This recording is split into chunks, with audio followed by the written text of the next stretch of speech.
Welcome to this episode of the Biology of Trauma podcast. I'm your host, Dr. Aimie. Are you a sensitive person? Are you an empath with a more sensitive and perceptive system? What is happening is that our nervous system is picking up more information, receiving information that others don't, feeling things that others don't, which means sometimes having an uncontrollable body response to imperceptible changes in the environment. Like being in a noisy crowd and not able to turn it off. Our sensitivity can lead to overwhelm, which leads me to the hard truth that while being sensitive may sometimes be a superpower, it more often than not is a reason for overwhelm, overwhelming our system and causing a trauma response in our body. Pretty soon, we can be having emotional meltdowns or physical health symptoms that are embarrassing or ones that we think are just random. In this episode, I chat with Dr. Judith Orloff to explore the ways in which this can lead to greater susceptibility to trauma, as well as how to embrace the unique gifts and some practical strategies for empaths. Dr. Orloff is a UCLA-trained psychiatrist and has been called the godmother of the empath movement. She synthesizes traditional medicine with cutting-edge knowledge of intuition, energy, and spirituality, and believes in the power of integrating all of this wisdom.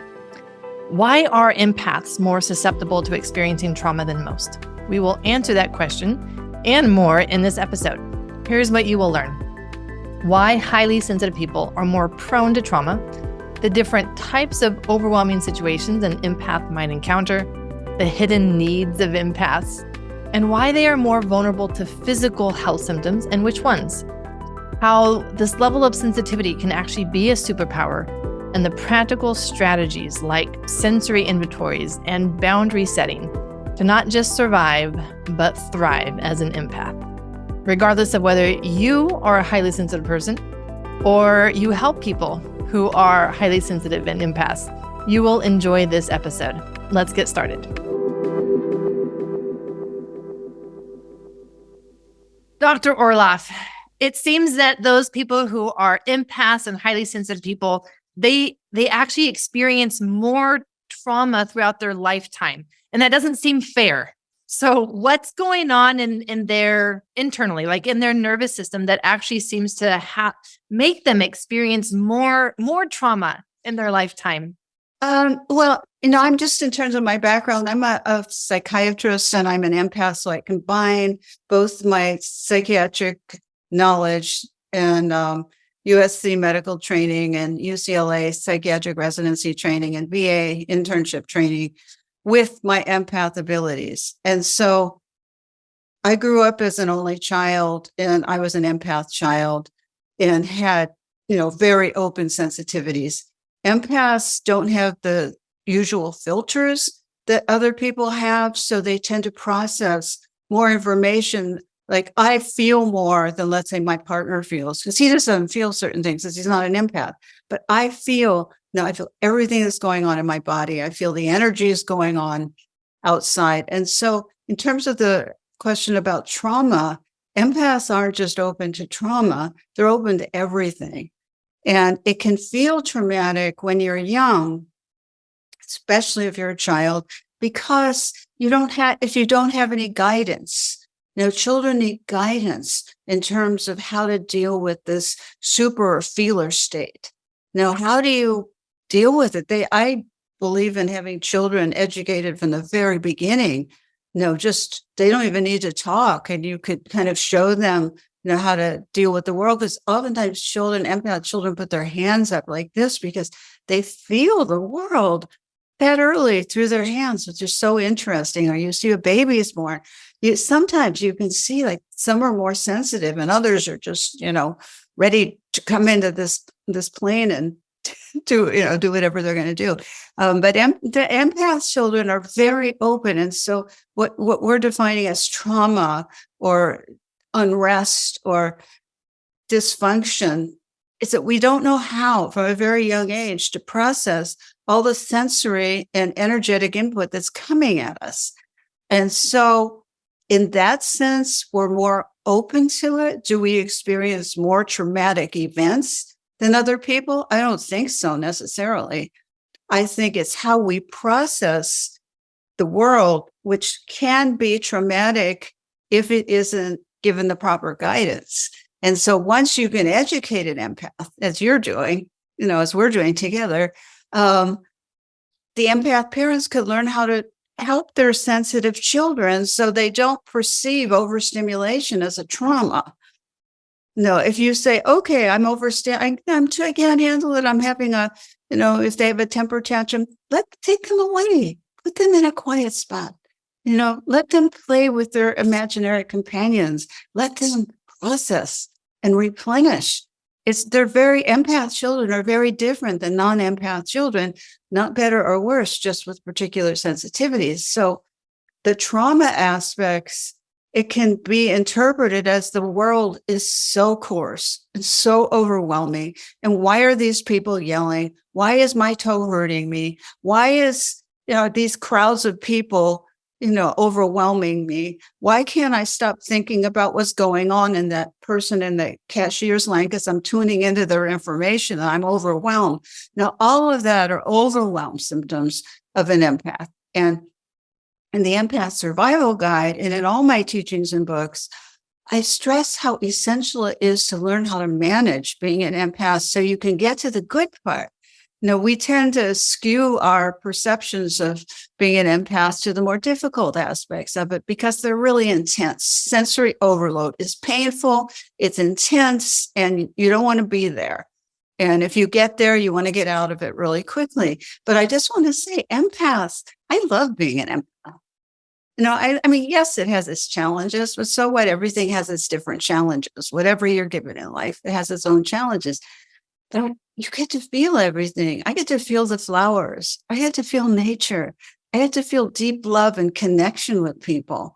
I get to be in touch with the mystery and, the gorgeousness of life on such a deep level.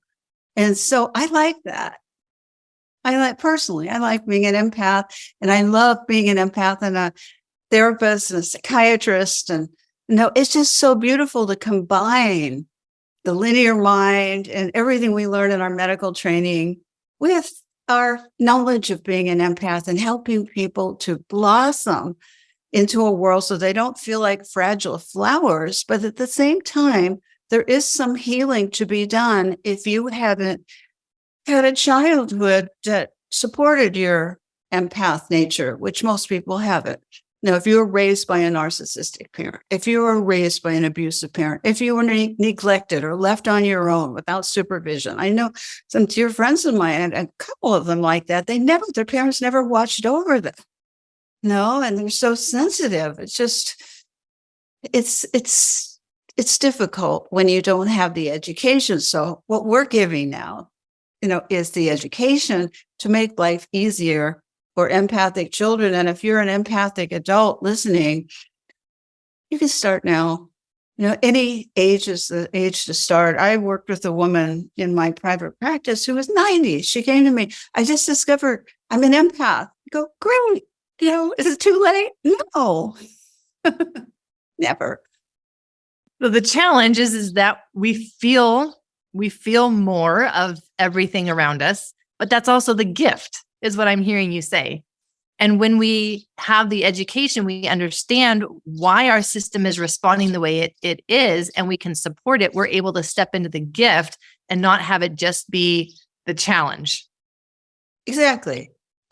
You have to learn how to work with being an empath, and it requires a relatively deep healing and for your own self. For instance, empaths, because they don't have the same filters, it's like you're holding something with 50 fingers instead of 5. It's the experience of you. For those who are not empaths listening to this, you need to know this about your loved ones and your children so that you can support it. It's a beautiful thing, but it's a lot and it's different. It's different than you. And I prefer being with an empath partner who doesn't go through all this because it's grounded, it's earth. I'm not feeling anything. Good. Perfect. So that's how I feel, because it grounds me. But you do need to deal with what we're labeling as trauma early on, because the world can be traumatic. Being born into this world can be traumatic, given all the birthing procedures. and those horrible the delivery rooms with the bright lights. And so if you really look at it and you go back to where the so-called trauma starts, it could be just a chaotic environment. If you were an empathic child, it could be just that. And that's enough to throw an empathic child off. It's always having to process more than what they're capable of, because empaths need longer processing time. Like after our talk, I'm not just going to go on to something else.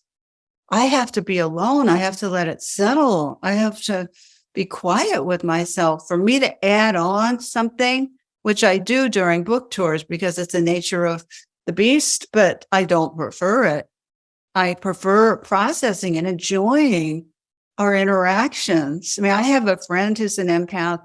After she has friends over for dinner, she washes her dishes and just, very slowly feels, the love and the energy of the person that, was sitting at the table, and just relishing the moments of the dinner. And you want to slow life down so you can really enjoy it. I mean, that will give an empath a lot of pleasure if you can open yourself up to love and loving, but that entails dealing with any trauma or blocks that you might have experienced as well, so you can feel freer and safer and not just hyper vigilant all the time, checking out your environment. Is it safe? Is it safe? Can I go here? I mean, I do that. I check out, but it's like a natural computer inside of me. It's an intuitive thing, but it can get obsessive. With certain people, it can get too much. So again, it's a matter of degree. And through the lens of the biology of trauma, we talk about the definition of trauma being anything that for any reason overwhelmed our system at that time. So when we look at, well, what are the possible traumas then for empaths and highly sensitive people? We're talking even about just crowds of people can be overwhelming for an empath. Talk to us about that. Talk to us about what are the different types of overwhelming situations or experiences that an empath might have that they can learn to start to support their system, knowing that this is actually what's happening, being able to just recognize what's happening inside of them. Yeah, that's a beautiful thing. It can be overwhelming though. Once you begin to feel what's inside of you, you have to do little by little. It's good. In the Empath Survival Guide, I suggest people make an inventory of different areas of life that might feel overwhelming, or where you absorb the energy of others. For maybe top 5 places or top 5 situations, so you can be aware and prepare yourself for going in those situations. For instance, going to the market, shopping, depending on how crowded the store is, going into Costco. Are you able to do that? A lot of empaths can't go into these big Home Depot and Costco places. It just starts swirling. There are too many things too much input going on, loudspeakers, people done, and so smells, noises, like everything, all the sensory input.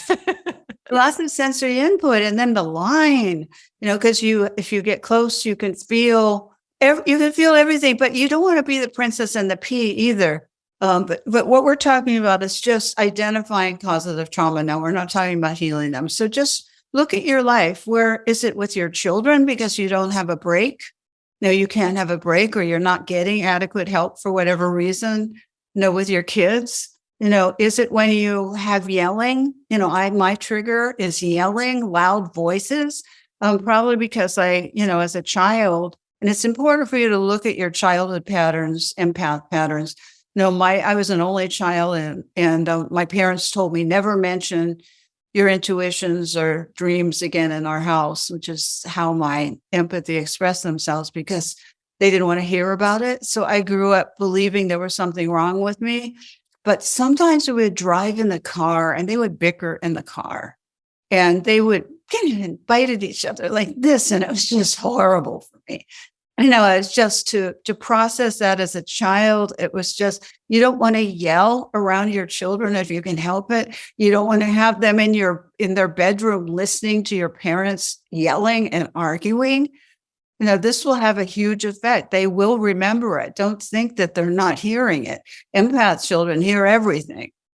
So, that's just an example from my life where I don't like being trapped in a small place with people talking because I was conditioned. The trauma for me, if you want to call it that, was not knowing how to process them arguing in a car and all the feelings that came up.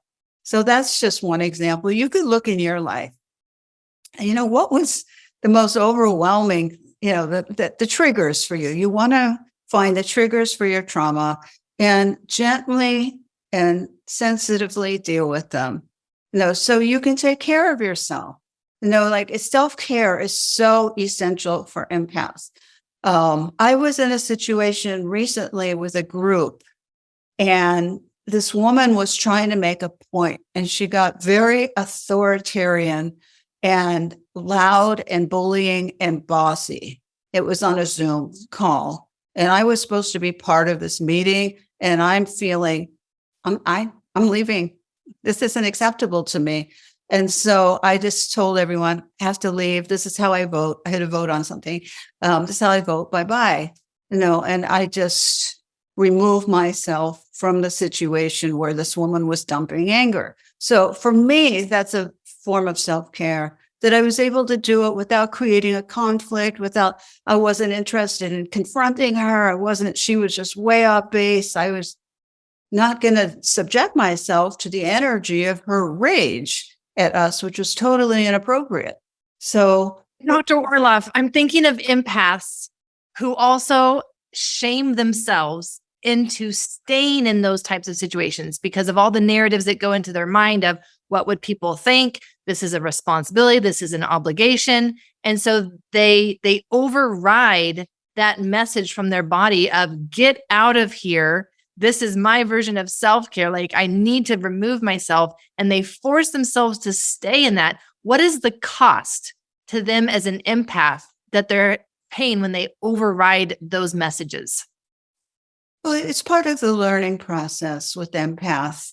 Know that, yes, you have to, observe, be mindful that you override those messages. All the empaths listening, be very gentle on yourself as you learn these things. Now, if you're in a situation where you feel shamed or you feel, people pleaser, you don't want to hurt this one or that one, or there's a very real reality in some situations you could be fired for leaving. This was not a situation like that. This was a group I belonged to that was trying to reach a consensus.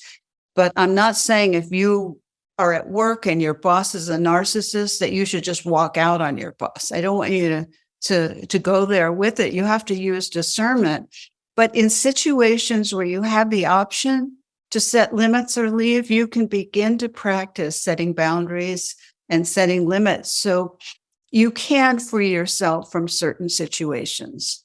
And you could do it in a non-confrontational way. I wasn't blaming anyone. I just was having the conversation in myself saying, this is enough. Don't need to stay here and take this. I muted her for a while, and I'm trying to figure out what to do. And I got to leave, I don't take on people, empaths, need to work this out for themselves. What do you do when you're in a situation where someone's inappropriately dumping anger and you're there?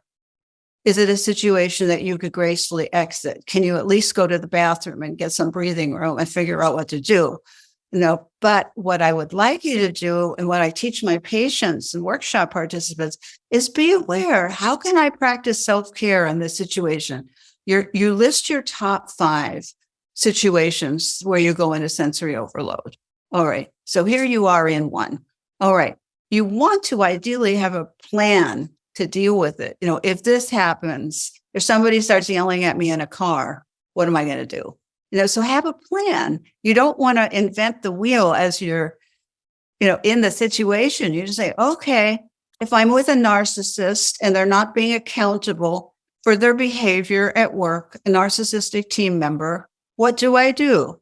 One of the great things is realizing that full-blown narcissists have empathy deficient disorder and aren't capable of having empathy for you, who you have huge empathy. And you have to see the person differently. So once you're able, instead of trying to fix them with your love, which many loving empaths try and do that I've met over the years, and I would love to say it works, but only in rare cases. I mean, you can never say everything. It doesn't really work most of the time. So I wouldn't do it. It doesn't work. And so you could practice self-care and say, okay, I have identified this person as a narcissist. I think they're a narcissist. So I can't expect them to care about what I'm saying. It takes a lot of acceptance of who people are to be able to adjust how you respond to them. So all of this, I want to stress, is extremely healing. This is all how to heal yourself as an empath. These are just practical situations I'm talking about. That you need to have skills to heal yourself. And if you had trauma, whether it's the chaos of a alcoholic family, whether it's just loving parents who didn't know what to do, and so didn't support you, or outright abuse. I mean, you could go up the whole spectrum of abuse and trauma that can happen, but you want to deal with what's appropriate for you. And you don't want to deal with it too fast. You want to deal with it very slow. You have to let it percolate. Because I know sometimes patients come in, and they say, oh, now I know what it is. Let's get into it. Let's just go slow. Yeah, I talk about jumping off the cliffs of emotions, right? And it's like, no, we don't jump off cliffs here. Like some people get so excited to do the work and I want to go all the way in. And I'm like, we don't jump off emotional cliffs here. Like we baby step it. We've got to be gentle with our nervous system that has lived for so long this way. And it just takes time. Like you say, it takes time to just redirect it into a new direction. And going too much too fast can still be overwhelming. And I'm wondering, Dr. Orloff, do you think that people are only born as empaths, or do you think that there are some family of origin dynamics that will make someone become an empath? I think, yes, they're both born and family dynamic, and also world changes. I've seen with the pandemic and all of the stress in the world that people who never identified as empaths, adults, are coming out as empaths because their defense system was stripped away in this situation that nobody knew how to handle. And the isolation or the overwhelm from being with family members in the same house. I mean, the stress levels for empaths sometimes went up. Other empaths loved it. They just said, this is my ideal life. I like staying in the house with my animals and seeing people on Zoom. So it depends. But, even those people, like myself, I'm more of an introvert, much more of an introvert, though you can be an extrovert as an empath. Even me, and I had, I'm here with my partner. I was longing for people again. I missed them. I missed the hugs. I missed just the ordinary gatherings, so it was an interesting teaching, the whole thing for empaths and non-empaths. But whatever you are, if you're an empath or you're non-empath, you experience trauma, it's really important to address it. And so you can heal and have a happier life, and a less careful and less scrutinized life, in the sense that you could be more spontaneous and more like a child again, without having to keep up your defenses all the time. And what you had brought up before about empaths are thought of as aloof and maybe snobby, and I could see that, because when I'm in my bubble, if I go out shopping, I go in my bubble. I'm not interested in the people there. All right. It's not because I'm snobby. It's because I'm in my bubble. But people interpret it as that, can interpret it as that. You see, and if I smile at them, it's a whole different thing, because then they feel acknowledged. Most people feel less than, in some capacity, and they're terribly afraid of rejection. Everybody, no matter how together they look, they have a fear of rejection. And so if I'm in my bubble, not even interacting in any way with them, they might feel I'm being snobby. And it's usually that empaths are trying to protect themselves, as it's such a priority to protect your energy so you don't get sapped by the world, that it can be misinterpreted. And it sounds like what you're saying is so much of the experience of an empath, whether as a child or as you mentioned, adults discovering during the pandemic that they're empaths, it's It's this inability or difficulty in knowing what to do and knowing how to process all of this sensory information coming at them. And without that knowledge, without those tools, it sounds like that's part of the overwhelming experience for them, is not just the sensory information, but I don't even know what to do with this. And there's the sense of being lost, being confused, probably being alone in that overwhelm of their internal experience. And how important it is then for the work that you're doing is to bring that education piece to them so that they at least know what it is and have the tools, know what to do, and take that element out of the experience of the sensory information that they're getting. Yeah, that you're not just a victim of sensory overload. One of the key places for me, I haven't traveled on airplanes recently, but I used to be in airports all the time. That was like a real trigger spot for me, especially if my flight was late and I had to sit there with all those people. It was really hard for me. And I usually try and go to my little corner. That's the way I take care of myself. And I put my purse next to me and I create a little circle. But you can't do that these days because there's so many people. They want to sit right next to you. So, I'll sit on the floor somewhere. God help me, but I'll sit next to a column and just get myself away from the people, because not that I don't like the people, I just don't want to be around their energy. I need more space around me. Need space. And a lot of empaths just need more space.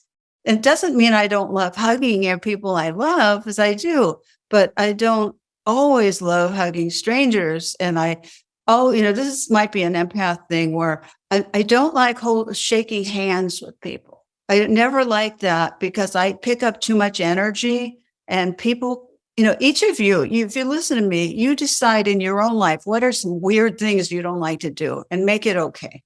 All right. But I remember there was this one woman coming at me. We were outside on the sidewalk. Oh, Judith, she's coming at me with her hand. I see her hand coming. So I know she's wanting to shake my hand and take my hand. And I just looked at her and I just said, oh, it's nice to see you. I don't shake hands. Oh, okay. So she was like, what? And then she adjusted. Oh, okay, I understand.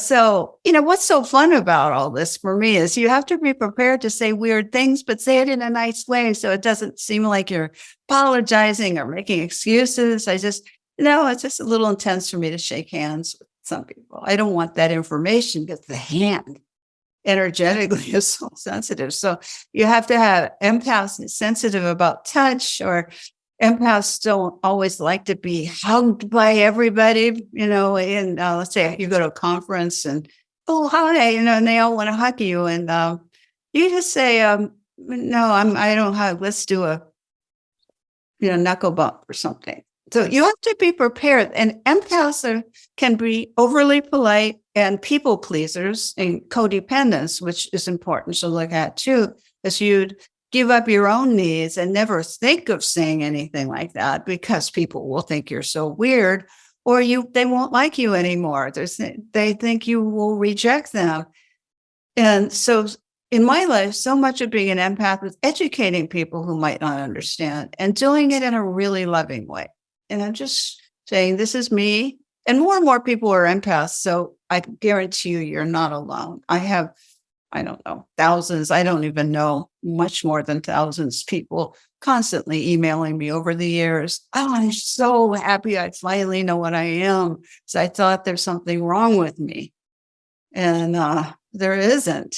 But there's a lot of issues to be dealt with around trauma, around learning how to process energy. It's a whole new world, really. It's exciting that you need to be kind of guided. I needed guidance. I've had a lot of guides in my life, which I appreciate. But, the guidance is good. You get somebody who's been down this path a little bit, then they can help you. So you go, oh, okay. Then they're going to help you get used to it. So in all of your clinical years, what have you started to see as patterns of maybe physical health symptoms that empaths are more vulnerable to getting? Everything from, in terms of emotional anxiety disorder, depression, chronic fatigue, fibromyalgia, mystery symptoms that get the $1 million workup and they never find anything wrong per se. And then they're shamed out of the doctor's office and sent to someone like me, a psychiatrist, to be put on meds, which is not the appropriate treatment for empaths usually. And I don't say that as a blanket statement. It depends.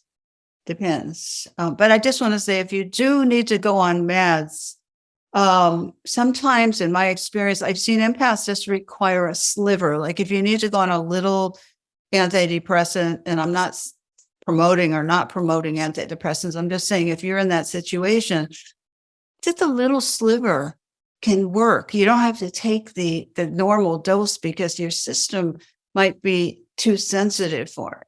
So, for me in my life, I've always a sliver of this, a sliver of that. And, and doctors said, that never worked, but it does. I know I could feel in my body if I take something, if it's working or not. It's not a mystery thing to me. But most people, I've talked to my chiropractor about this, that they're not this in touch. They don't know what's going on inside, but I know everything. I take something, I feel what happens to me. Because I'm super in touch with my body. It's just how I'm wired. And it's just how many empaths are wired. You feel it. And people will say, you can't be feeling that. What do you mean? That can't happen. I've had that all my life. I go, well, sorry, but it's happening. So just for you empaths out there, even if you're the only one who's experiencing a symptom of some sort, it's legitimate. Don't question yourself. It's crazy making when they say, no, you can't be experiencing it. That's not what's in the DSM-5 or the PDR. It's just not there. I go, so, relevance does that have? I'm experiencing it. It's my life. No, I'm not making it up. But and the crazy thing is that even as a physician, I have gone into other physicians for medical appointments. I have told them, like, this is what I'm feeling inside from this. And they're like, you can't be feeling that. And I'm like, I am your colleague. Like, if you don't trust me and you're shaming me as a fellow physician, I can only imagine how you're treating other people, your other patients who aren't physicians, and they come in telling you like, no, I can feel this and I can feel that it's not having a good effect on my body and I want it changed. And which brings me to my last point, Dr. Orloff, which I am so excited about the work that you're doing to bring this into the medical system. Can you share a little bit about what you're doing? Because I think this is such a big advancement for medicine. And I'm excited that you're kind of on the front edge of that. I've been on the clinical staff in the Department of Psychiatry at UCLA, and I have the honor of where I did my training, or the honor of supervising residents who go through their 4-year program to help them incorporate their empath nature or empathy, or at least have them understand their empath patients more by supervising them with their own patients and showing them how it works. So I love supervision because they bring their patients to me and I help them see it in a bit of a different way. So that's really exciting. And I'm giving empathy training programs to corporations, to hospitals, medical systems, where I go in for various amounts of time and just train the staff. What is empathy? Why can it help? Why can it increase productivity? How can you deal with difficult people empathically rather than shutting down, getting overloaded, or attacking? How do you deal with people? And how do you deal with your own triggers and heal yourself so you're not so triggered by everybody's bad behavior? People have terrible behavior. Now, we have terrible behavior at times. We're not perfect. How do you deal with that? How do you not be in that dance as an empath and know how to say a positive yes, a short positive yes or positive no, and get in and out? Empaths often take too long to describe something. They're very apologetic if they're setting boundaries, almost as if they've done something wrong. And my suggestion is just to do it very short and sweet, no more than 15 seconds with a boundary, like really quick. Say, I know that's important to you, but I'm just not able to do that right now. I'm so sorry. Maybe another time. And how long was that? Maybe 5 seconds. But the way I train people in terms of their tone of voice, as the tone of voice, and you don't want to be blaming or critical with people, as they'll block you out. They won't be able to hear your point. All right. So you have to have a lot of compassion for people's blind spots and why they believe what they believe, and how you can kind of graciously and elegantly express yourself to the point. I mean, you're making your point. Nobody's going to misconstrue what you're going to say, but you're in and out. You're not dawdling with them or engaging them in some kind of dysfunctional conversation that empaths get in, because they get reeled into these things, as opposed to setting limits and boundaries, wanting to people please. No, I'm very a fan of the short, quick boundary setting approach, which I talk about in this book, is Thriving as an Empath for Self-Care. And this book was the first book, The Empath Survival Guide, which is a 20-question self-assessment test. Are you an empath? In the beginning of the book, that I suggest that people look at. And thank you for tuning into this episode of the Biology of Trauma podcast. If you would like to know more about being a highly sensitive person or an empath, then I have resources for you. In the show notes, I have included a number of resources that will help you not only learn more, but actually go into some of the biology that makes us more sensitive. For example, I will have a link to the guide on the 3 most common biochemical imbalances that I see. Now, one of them, pyroluria, is actually creating a biochemistry of sensitivity, which means that we have something to do, that we can actually repair some of those biology factors that are creating a more sensitive biochemistry inside of us. I have the common traits for each of these biochemical imbalances inside this guide, so that you will know if testing would be helpful and how to do that. I've also included a link to my Essential Sequence Guide, which is a review of the body's instinctual trauma response and the 3 steps to safely opening up stored trauma. Once we are wanting to safely open up and are an empath or a highly sensitive person, we need to do that very safely. The foundational journey is one option for you to do that safely. If you want to be safely guided through the essential sequence and lay your foundation of regulation, in this online 6-week course, you can join me and my team of mentors for this journey into your inner world with practical somatic and parts self practices. If you want more on this topic, there is a related podcast episode, which is number 22. This was on the role of trauma and highly sensitive people with Dr. Natasha. There's also a YouTube video on my channel, which is on understanding the nervous system, transforming trauma, and navigating people-pleasing behavior. With that, I am here to save you time and money by bringing you practical information that will help you accelerate the trauma healing journey. So please take a moment to subscribe, leave a review if you've already just subscribed. Your reviews and feedback are how I know how to improve this podcast, bring you great content, and help you find information that will change your life.